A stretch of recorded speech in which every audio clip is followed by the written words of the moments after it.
Okay, so let me explain what Bargo the Bikdip but worse is. This was a group project that was done. When was this? May 2018. It was just a thing on Discord. We have a bunch of people in here. Besides me, there was. I know Joel did a couple sentences, but it was started by. Autumn, I think.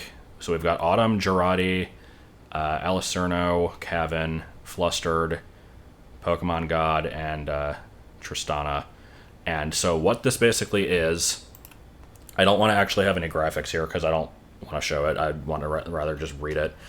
Or, no, I guess I can show it in a minute. But basically the idea was, let's just get a bunch of people to write a Bargo the Bikdip follow-up story, but the gimmick is you, like, every single person, we basically just go in a cycle and everybody writes one sentence, and you only get to see the sentence that was directly before yours and nothing before that. So basically you have no idea what's going on at any point. So let's, I've got this zoomed in super close so that we can't see a lot of it all at once.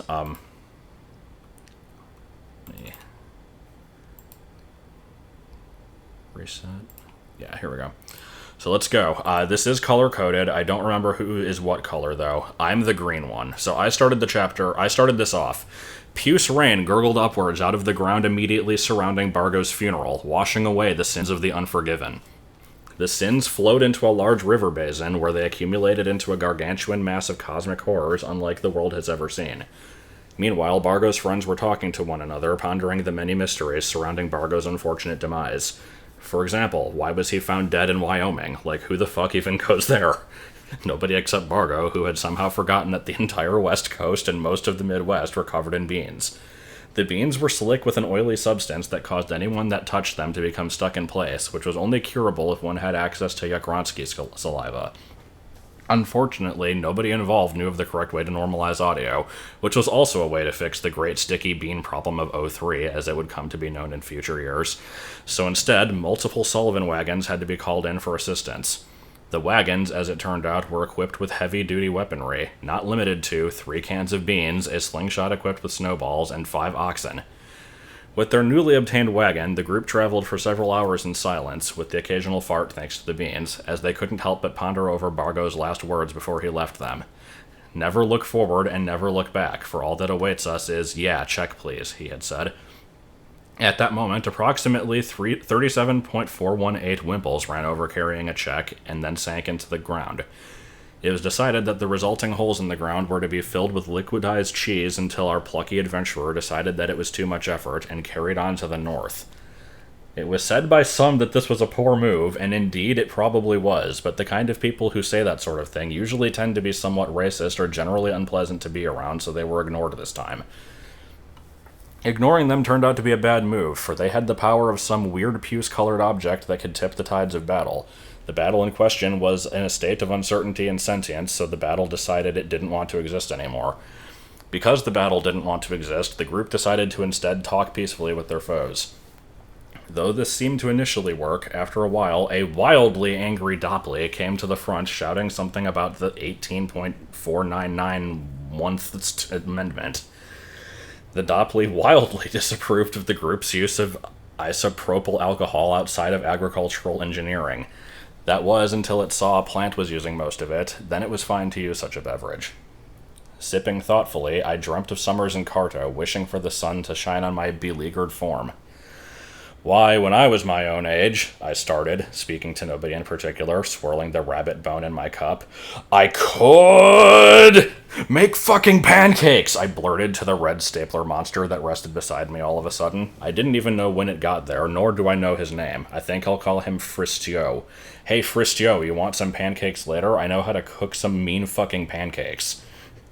Before Fristio could respond, however, the oxen that were dragging the wagon came running out of nowhere and trampled him to death, running off in a cloud of snowballs.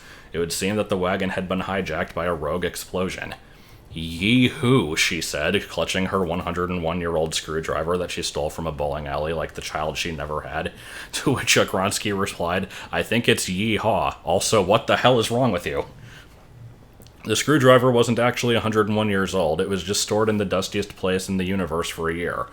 Ah, that's a lot of dust, quipped a cheese-covered Wimple as it licked the screwdriver. The screwdriver whimpered, waiting for the Wimple to stop licking it with its disturbing enthusiasm.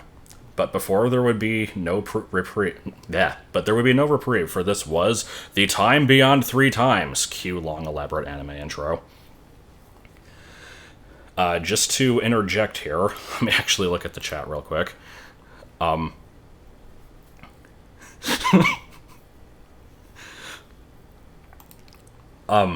So, like I said, I was the green ones. I can't speak for anybody else, but just to give a little bit of information on my sentences, I wanted to start mine with Bargo being dead, just because I wanted to see where people would take this, because it was supposed to be just the follow-up to the Bargo the Bikdip trilogy, so sure, there we go. This one, I didn't really have any real motivation behind it. This sentence was pretty great because I deliberately wrote it to give absolutely no context for the next person. I wanted to make sure that, like, they would get no help with what was going on. This one, I just wanted to see what would happen, because why, when I was my own age, I could! It's just an excellent fucking way to start a sentence, and I didn't know where they would take it next, and I was pleased with how it turned out. And then this one, apparently, like, yeah, like, I said this, and so, like, this was supposed to establish, like, the name of the story as the time beyond 3 times, but then they turned this into the chapter name, because they first said it was just this, but then I responded with, I didn't name chapter 1, it's the name of the entire story, so that phrase is now the name of chapter 1. So anyway, Chapter 2, in which Bargo's death causes a children's card game to be played. The anime intro took about 17 hours, and the party, carrying Bargo's deceased corpse, were running out of non-contaminated beans that were keeping them alive through this horrendous ordeal. They decided it would be wise to use the sticky beans to attach Bargo's corpse to the structure so he didn't fall off. Unfortunately, this got the screwdriver stuck, and eventually the Wimple. By the way, after Chapter 1 finished, everybody got to see what was written. So there's at least some context now. We're still going off of the you can only read the sentence before you, though. Ironically, only Bargo's corpse fell off the stretcher, and the screwdriver and Wimple remained.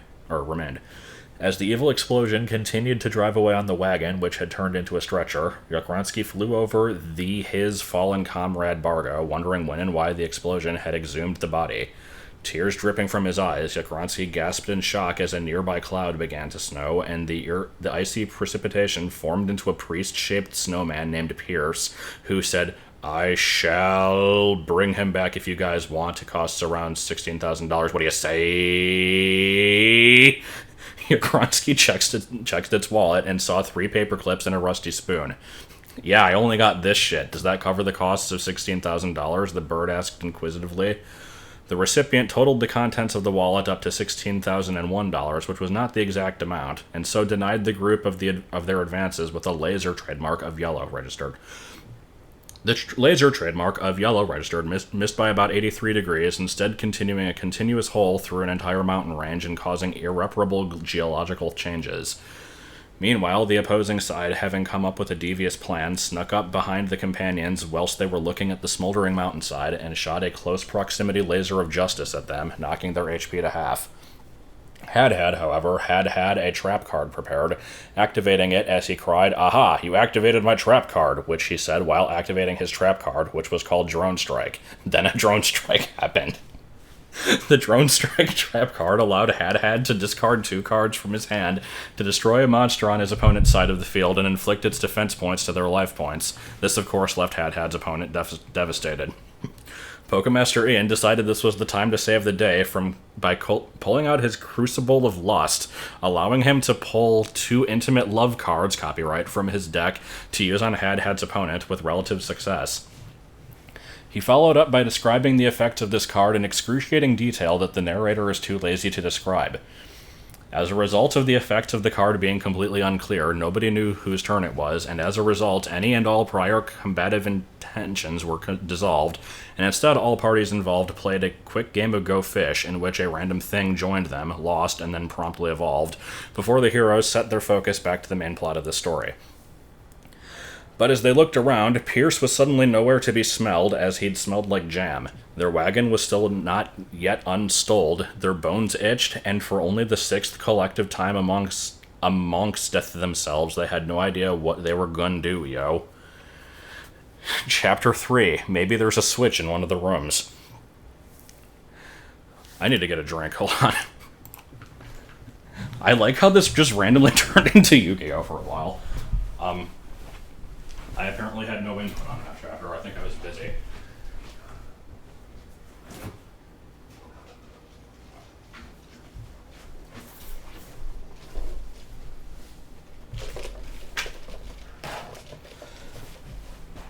Alright. Let me actually reformat this real quick so we can actually see the chat in the stream.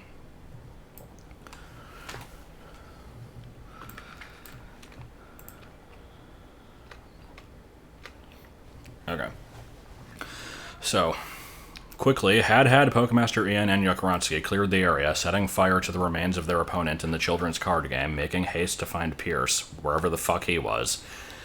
As the trio of companions, and Bargo, but he's dead, looked around, they noticed a postcard on the ground saying, "Dear companions, I regret to inform you that I had to leave on a rather short notice. My queen required my services, but if you wish to revive your friend, you will require more than just the three of you. Sincerely, Pierce." After receiving the letter, the group decided to gather as many additional companions as they could and set out for all 7 Koopa hotels at the same time. While the 1st, 3rd, 4th, and 9th hotels were fine, the 7th one gave them a whole frigate load of trouble, by gosh it did, what with its swinging axes and distracting pop-up ads promoting hot virus things in their area. The 21st hotel was such a confusing sight, with a burlesque praying mantis design and several Miss Marple posters pasted onto the hotel like a Chinese dragon with Photoshop. Had walked up to the posters, stared suspiciously, and torched them with a massive blaze, revealing a passageway of stairs, the stairs being made out of several old bookcases, shoeboxes, and toilet utensils. As the group descended into the mysterious dungeon, they were surprised to hear a cry for help. The cry itself wasn't surprising, but what was the fact that they recognized the cry. It was Junspinars. As the sound of the Junspinars reached an unbearable volume, the world began to split in half because it was louder than sliced bread.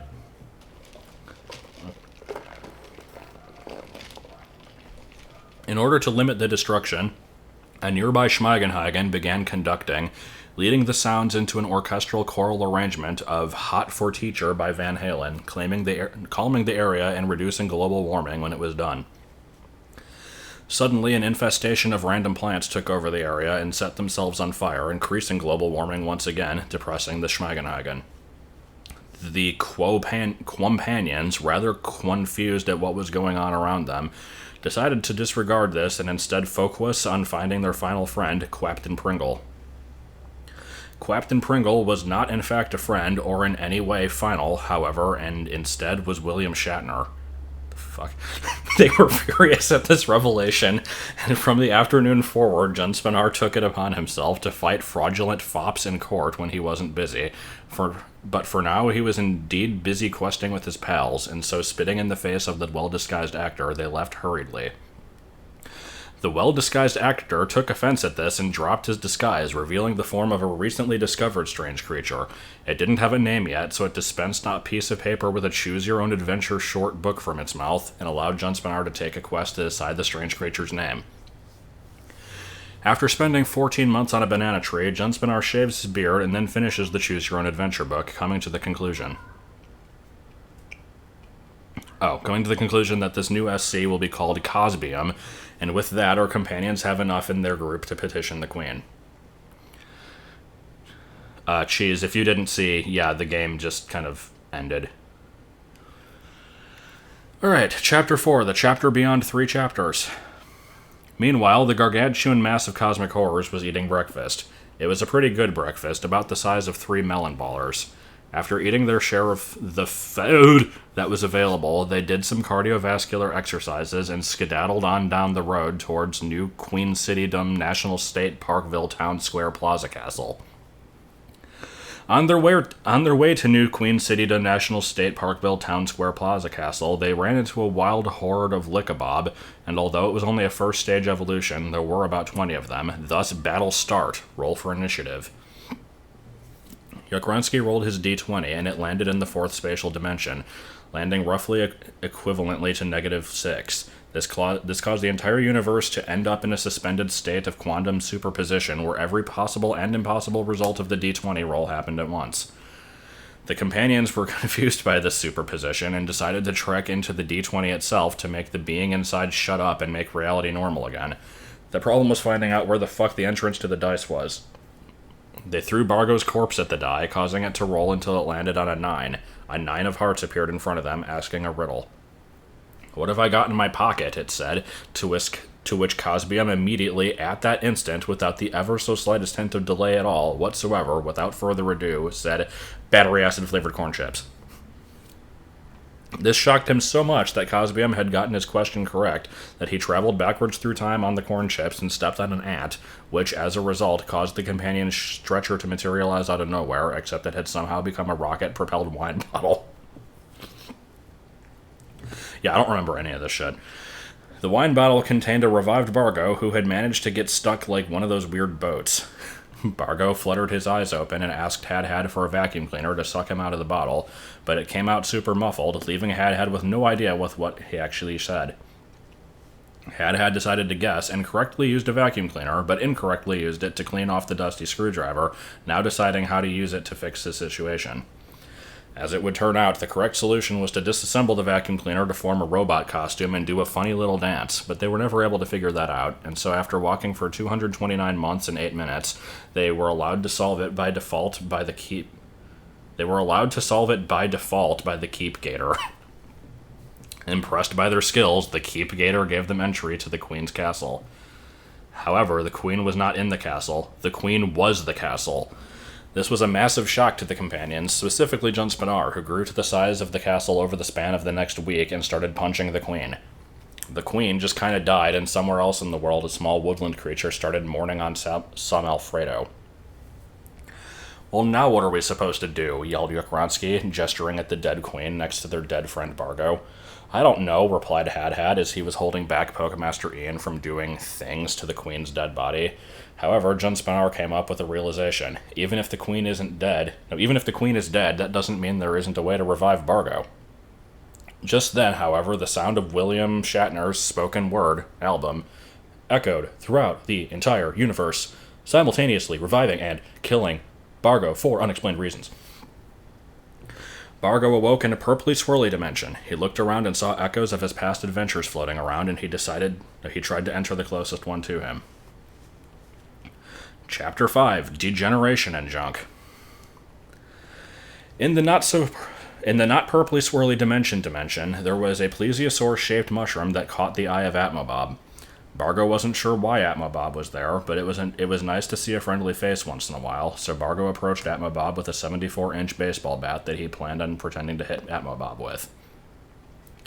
Bargo grew long, overly detailed muscular human legs and carefully snuck forward in an exaggerated fashion while making a shit-eating grin, only to fail to realize that Atmobob was watching the entire time, rendering the entire process pointless. Bargo's legs kept on getting longer until he left the atmosphere and ate the moon. Returning back to the ground, Bargo let out a surprisingly quiet burp considering what he had just eaten, before rolling backwards into a random refrigerator, knocking it over as the door closed. As the fridge fell over, it landed on Bargo, killing him again. Meanwhile, the companions were completely unaware of what had occurred, having spent the last 47 to the third power microseconds listening to William Shatner's last will and testament. "Man, that sucked," exposited Pokemaster Ian, and off they jived down the road to where they met 3/4 of a horde of Steks. The Steks complained very loudly that they only consisted in a 3/4 state, and thus the resulting shriek tore a hole in the fabric of Pokemaster Ian's jeans. Eventually, the remaining 1/4 of every individual Steck arrived, fixed Pokemaster Ian's genes, and left, causing the 3/4 Stecks to shriek again, restarting the cycle. To make things easier, Pokemaster Ian decided to strip naked, disintegrating the corneas of all that looked at his junk. Unfortunately, that just made things harder, in more ways than one. God damn it. This was indeed a very hard situation, which reminded Yukronsky that there was a very sticky situation. This very hard situation reminds me of a very sticky situation, relayed Yukronsky to the companions. The sticky situation, or rather, the disaster of the whipped cream incident of 71, Yukronsky began, was an unfortunate case where the whipped cream factory somewhere in Venezuela had exploded, causing sticky cream to adhere to everyone's eyelids, making them unable to sleep for 700 hours.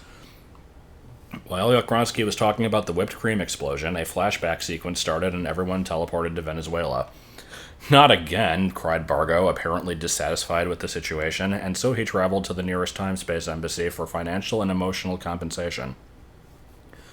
Fortunately for Bargo, time-space embassies work by booking retroactively, so although Bargo had yet to make an appointment, because he would someday in the future make an appointment for this very moment, the embassy was expecting him and had prepared him an agent to service him. Of course, the agent was very good at servicing, and Bargo was serviced very well, and Bargo enjoyed the service, so he had a very good time.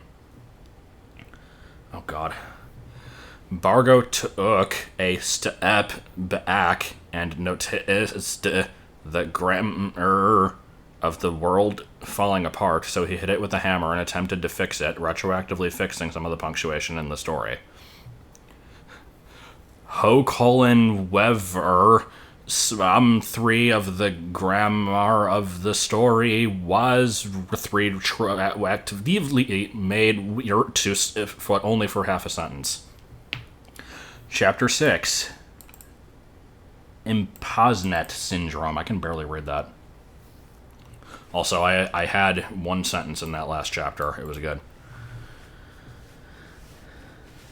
Alright, the service took so long that it was already 03 again by the time Bargo got out, so whatever Yukronsky was trying to tell them about the sticky situation was missed, but it probably wasn't important, and so with a pep sound, Bargo rushed forward to catch up to the party's proper progression. Sadly, the massive pep sound distracted Barog in a weird way, so he caught Gooth Uppo with the infestation of beans and got stuck in the Great Sticky Beans problem of 03, and there was a war between all of the companions whether they should try and free Barog or abandon Bargo in the beans and let nature carry on as intended for a stable time loop. The fuck did I just read? At that point in time, Yukronsky had a massive coughing fit and got saliva and phlegm all over Bargo, freeing him from his prison and getting him a bit darky. Oh, was this a section where you weren't allowed to backspace? I didn't know about that.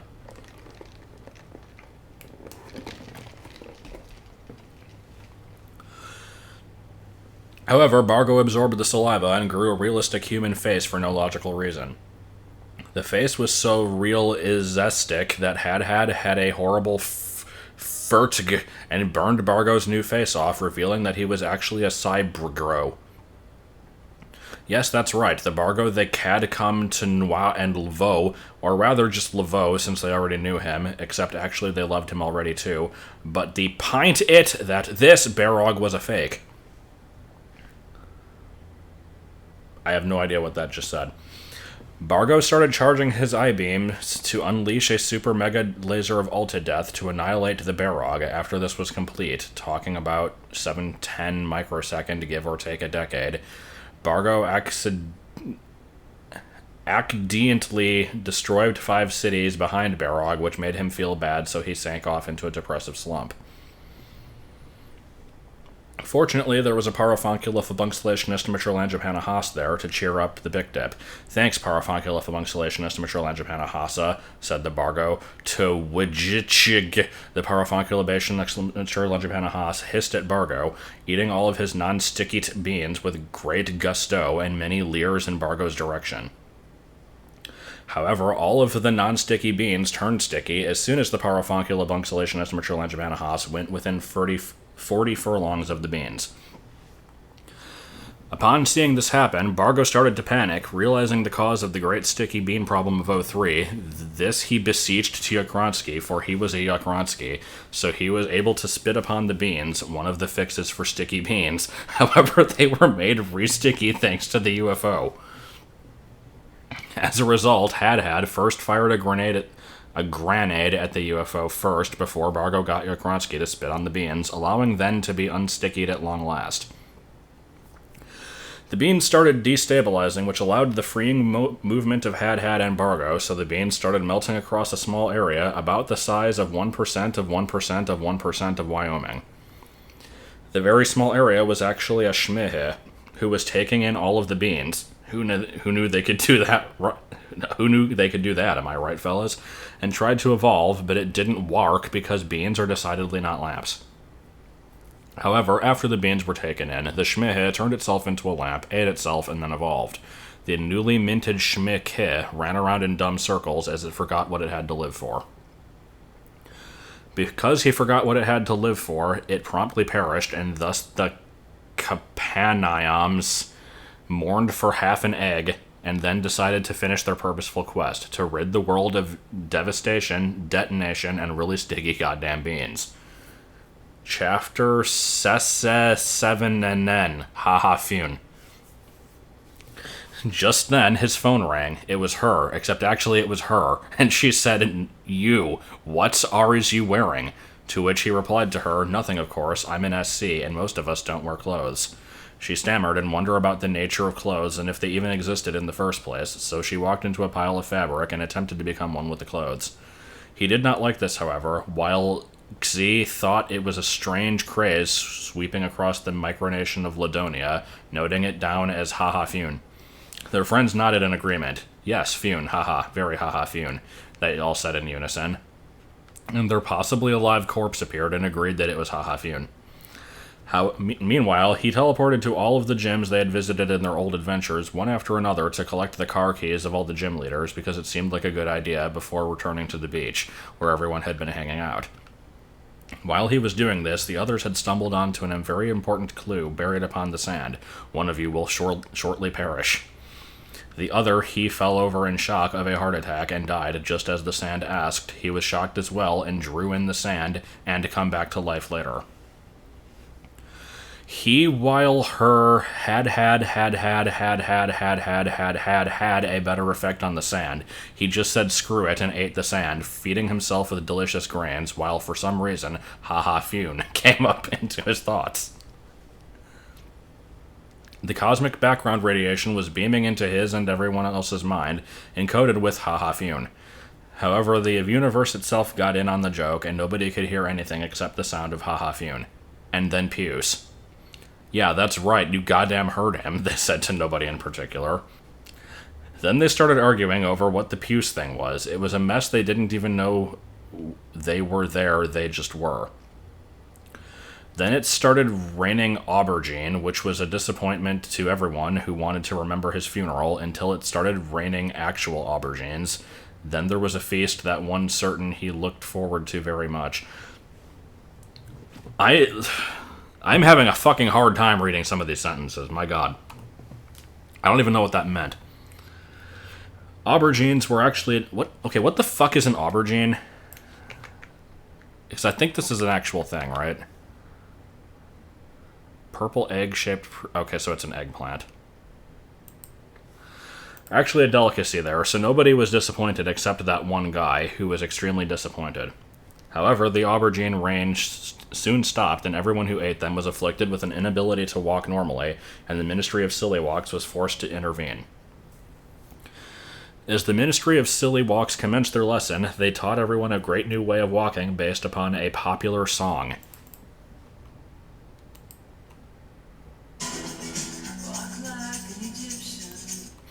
However, nobody really cared about it, and in some people's case, couldn't walk like that even if they wanted to. With that being said, they continued on trying to silly walk when they felt like it, eventually coming across a big sign with very big words that read, "Hello, I'm the biggest sign in the land!" As it happens, the sign was actually a secret portal back to the swirly purpley swirly dimension, just in case they missed some golden bananas, bugs exclusive to that area, or one of the 6,119,056 collectible packing peanuts, and so they acknowledged it and trekked onwards into the forest of frozen beer. Oh my fucking god. I didn't remember it went on this long. Chapter 80 minus 72, which makes 8 or something. This chapter has been censored by several authoritative bodies. Had got sick of the forest of frozen beer nearly instantly because it was cold and he was a pretty hot-headed guy, so he set fire to the forest and sign makers suddenly changed the signs to Forest of the Really Fucking Hot Beer. Unfortunately, this got Had in trouble with the municipal government, so he had to go on the run and leave the party for a while. While on the run, trademark, Had met a bus that was also on the run, trademark, and decided to take a ride on top of the bus. After this, a new spin-off YouTube channel was made called Had on a Bus because Had was on a bus. It was brigaded by Christian groups after reaching 666 subscribers, but quickly tapered off once it hit 667. Luckily for him. Meanwhile, whilst hiding from the Christian groups, Bargo, Junspinar, Yokronsky, Had, Pokemaster Ian, and Cosbium started to formulate their plan to stop William Shatner, the leader of the Christian groups. William Shatner had devised the most evilest of plans to steal all the world's sand and inject it with dangerous sand fluids to make it a strange liquid that would flood the world with desert, meaning Bargo, Junspinar, Yokronsky, Had, and Pokemaster Ian, and Cosbium had to find the magic anti-sand fluids juice, or some shit. I'm not getting paid enough for this. Thankfully, the car key collection Atmo Bob had made turned out to be the first step required to getting the magic anti-sand fluids juice, but because he wasn't listed in the previous list, he got angry and demanded that the others throw him a beach party to make it up to him before he would give them the keys. Unfortunately, there wasn't a beach for a few meters away, so the companions had to make do with some pocket sand, a jar of tears, a singular pebbles, and one torn butterfly net. The pocket sand combined with the singular pebbles to form a stone of pointlessness, and the butterfly net was used to catch a bee, which was put into the jar of tears to produce a lamp of illogic. The lamp of illogic sheds light on all of the logical fallacies of people lit by its glow, which somehow afforded them the ability to solve the problem they were facing at the moment. The problem, of course, being how do you fit a square hole into a round object? Despite this riddle being impossible due to being backwards, Had picked up the hole and destroyed chunks of the round object, causing it to slide into the hole and vanish into the aether. With that finally settled, Junspinar cracked his knuckles and inhaled really deeply, so deeply that he accidentally ingested the entire forest, revealing that the placements of the trees from above had actually spelled out the URL to a GameFAQs walkthrough of their current quest, and though it was incomplete, it at least told them what their next destination would have to be. Pokemaster Ian emerged with a laptop in hand that was very sticky. He said it was from the beans, and decided to navigate his censored folder to find his censored browser, closing his censored tabs to eventually typing in the URL. Yeah, can we stop with, like, the fucking, like, I didn't complain about the Hotel Mario thing, but it's over now, so let's be done. Anyway. The companions had to see Pokemaster Ian explore the censored URL on his sticky-as-shit laptop.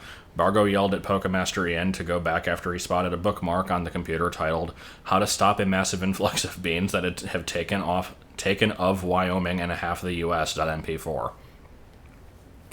When they clicked the video, it depicted an old-timey-looking SC they had never seen before, apparently giving a lecture on how to solve the great sticky bean problem of 03, though barely anybody seemed to be attending, explaining why this solution hadn't been discovered yet. But just before the SC could get to the good part, the video corrupted, and so they decided they must seek them out themselves to discover the solution.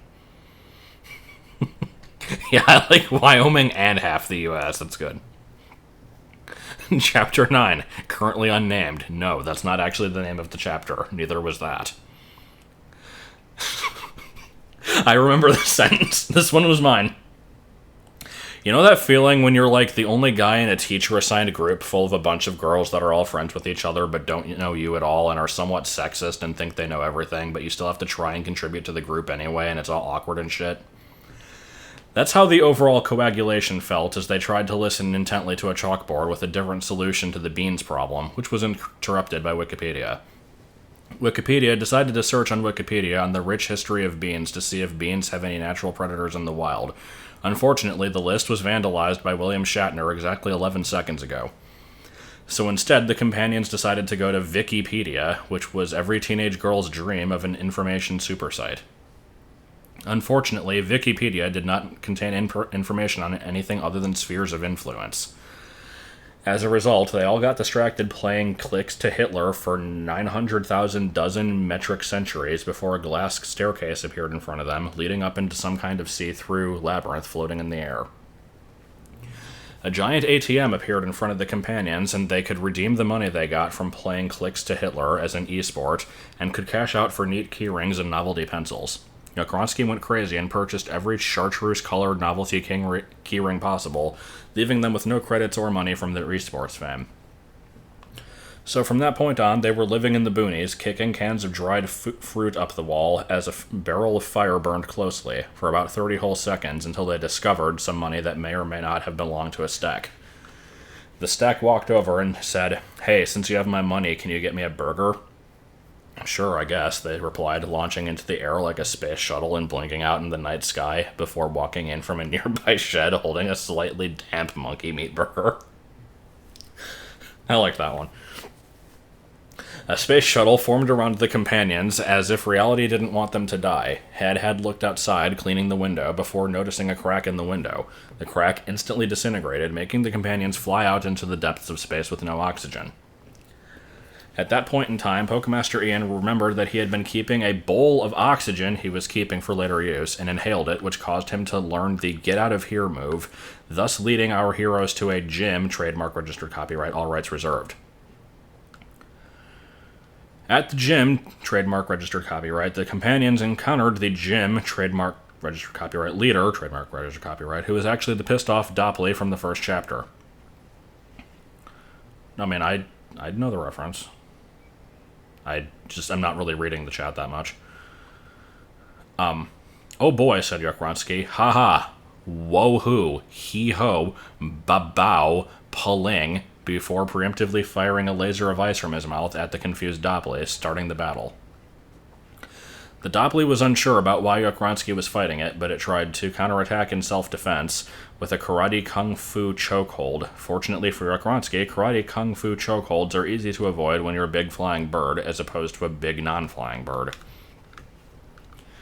Yakronsky counterattacked with a wing-edge strike, knocking out the Dopley for about 2 seconds before it sank into the ground, leaving a pile of loot that was now guarded by about half of a Sien Fek, give or take half of a Sien Fek. The Sinfek got bored and walked away from the pile of loot, allowing the companions to take it.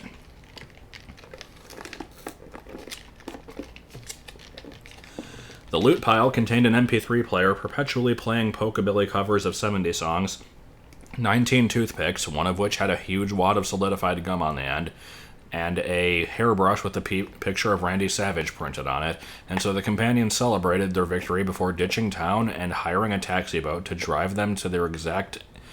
Is that Antipode or Antipode? I forget how you say that. Antipode, so they could continue their journey. Chapter 10, now with 125% more gusto. Okay, how do you pronounce this word?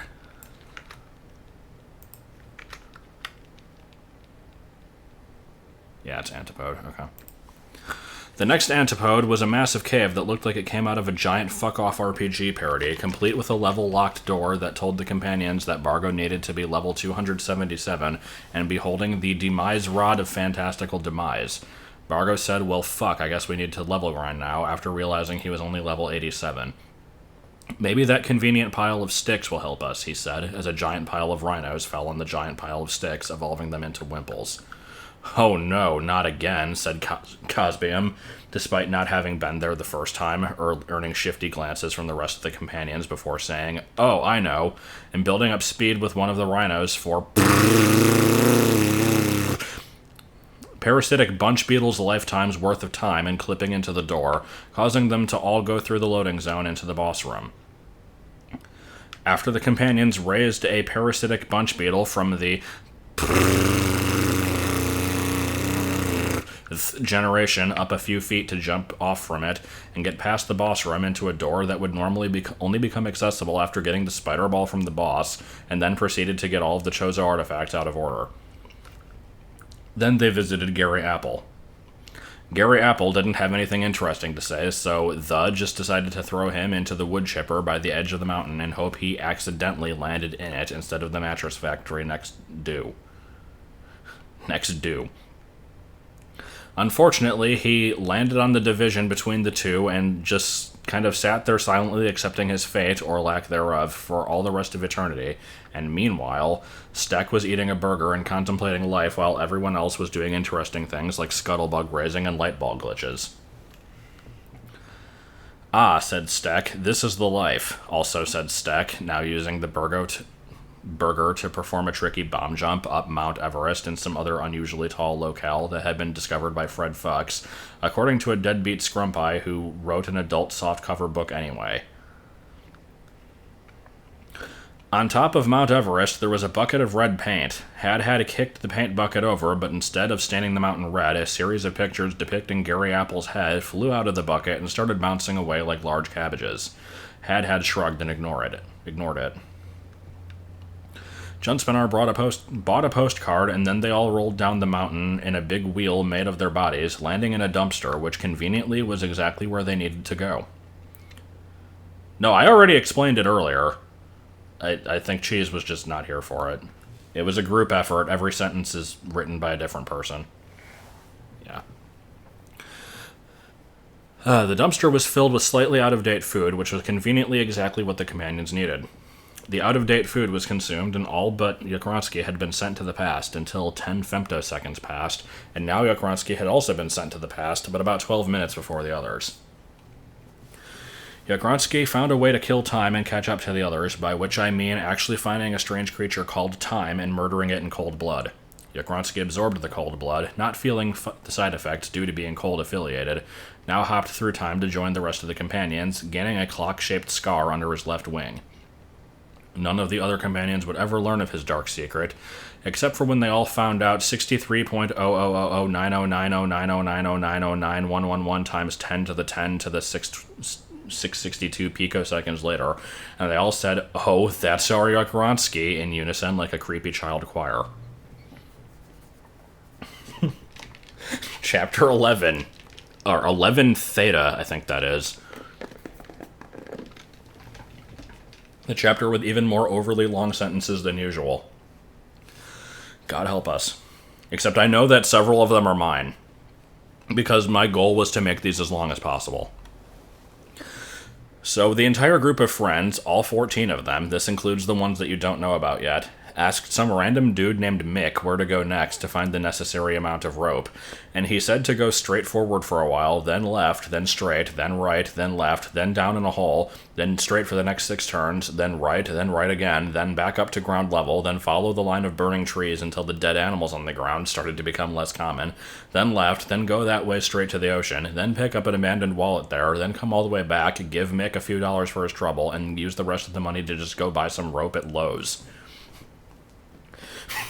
Fortunately, Had knew a shortcut that was just walking about 10 feet to the right and found the wallet, paid Mick for his dues, and hurried on to the only known Lowe's in the region, but got lost on the way there and ended up in some weird store called Aki. While in the store called Aki, had purchased $5.82 worth of corn pone, which needless to say was quite a lot of corn pone with that kind of cash. Thankfully, Had could sell the corn pone off in the black market for an even greater sum of money than he had purchased it at, meaning he could generate infinity money. This got patched out by the devs, however, and Had was sentenced to death, so the SCs all attended his execution. Had was dead. However, the method of execution was a beheading, and seeing as how he's a stick figure body standing on a head, all they ended up doing was somewhat cutting into his feet and the top of his head. This was painful, but not lethal. The gods decided this was a perfect execution and gave everyone an A+ for effort, except for Wimple, who got an A++, causing every strange creature in existence to turn on Wimple for being better than them. That's mob mentality for you. But because Wimple was smarter than everyone else by such a great degree, he knew how to turn in the opposite direction, which cancelled out everyone else's turning. The companions were confused at the intelligence of the Wimple and backtracked in their turning to ask the Wimple what educational sites it attended. However, just as the Wimple was telling them, a really fucking loud bus drove by so they couldn't hear what they said. This caused the Wimple to lose its ability to hear itself for some reason. Cosno, who was part of this group the entire time, but was never mentioned because she can only evolve by not talking for 3 years, suddenly remembered that there was a single copy of Wii Sports in existence that had Totaka's song programmed into it, and if they could find that, they would be millionaires. Unfortunately, that single copy of Wii Sports was being used as a replacement for the Payback DVD in a highly secure museum that only let down its security when the password garbage beef was inputted into the front door. Fortunately, Yakronsky had read the script. So Yakronsky inputted garbage beef into the security door and granted access to the companions so they could gain the Payback DVD to replace the copy of Wii Sports. After combining it with the glow-in-the-dark candlestick, they managed to make a pretty convenient DVD holder, freeing up the case they had so they could use it as a deadly weapon. However, immediately after this, the case got lost somewhere and presumably disappeared into whatever dimension exactly half the socks go into the dryer. Insert very convoluted CG sequence here in which the camera pans into Ian's left eyeball and is then suddenly a view of the universe, zooms in on a cluster of galaxies, quickly flies by an epic space battle, then zooms into an exploding ship, which reforms into a star, planets start orbiting it, continue zooming into one of the planets, all the way to an alternate Ian, zoom into his left eye, and then just millions of billions of socks forming molecules. Chapter 2. There just isn't one. So, this fucking thing that I wrote was the end of the story.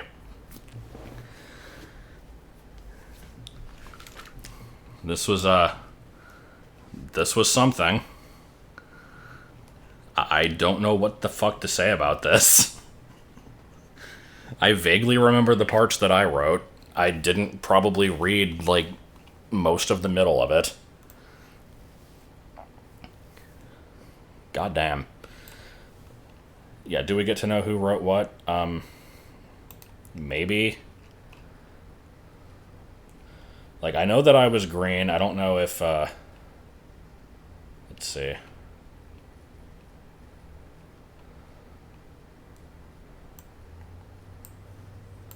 Okay, so you were yellow. Kevin was light blue. I know Joel wrote a little bit. I don't remember, if there's a thing somewhere. This was when I was using Martin's account, so that's why it says that.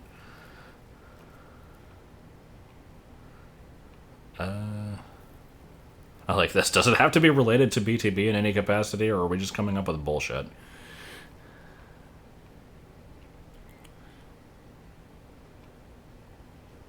So, yeah, I don't know. It probably says somewhere, but I don't feel like reading through all this. Let me just search for color and see if it comes up. We should put everyone's colors somewhere.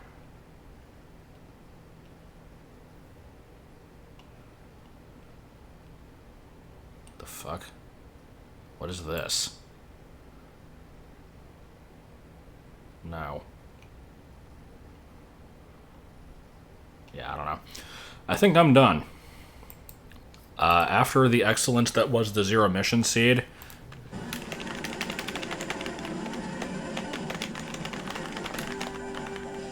and the awfulness that was reading that, I think I'm quite done for a while. So, thank you for watching and putting up with all this garbage, and next time I will be streaming a radioactive pile of cantaloupe.